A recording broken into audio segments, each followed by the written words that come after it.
সোনারপুরে গতকালকে অভিষেক বন্দ্যোপাধ্যায়ের উপর হামলার ঘটনায় ইতিমধ্যেই 5 জনকে গ্রেপ্তার করেছে পুলিশ। এই 5 জনের পরিচয় কি সরাসরি জানবো, স্থানীয় বাসিন্দা আমাদের সঙ্গে রয়েছেন। আচ্ছা, এই যে 5 জনকে গ্রেপ্তার করা হলো, এরা কারা?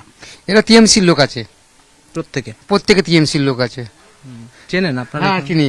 দেখি কি ভিডিও রয়েছে।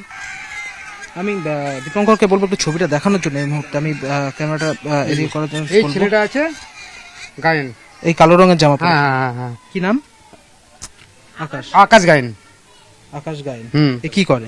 একে টিএমসির লোক করে, এ তৃণমূল করে। তৃণমূল করে। হ্যাঁ, তো এরাই অভিষেক বন্দ্যোপাধ্যায় কি গতকাল ওরা প্ল্যানিং করে মেরেছে। আচ্ছা। ওরা টিএমসি যে কটা ছেলে অ্যারেস্ট হয়েছে সব কটা প্ল্যানিং করেছে, ওরা প্ল্যানিং করে মেরেছে অভিষেককে, মেরে বিজেপির ঘাড়ে দোষ চাপাচ্ছে। কোনো পদে রয়েছে না? না, পদে না, মানে এমপি, মানে এমএলএ সাথে এমএলএ ঘনিষ্ঠ, কাউন্সিলরের ঘনিষ্ঠ ওরা। লাভলি মিত্র, লাভলি মৈত্র লোকজন। হ্যাঁ, লোকজন ছিল।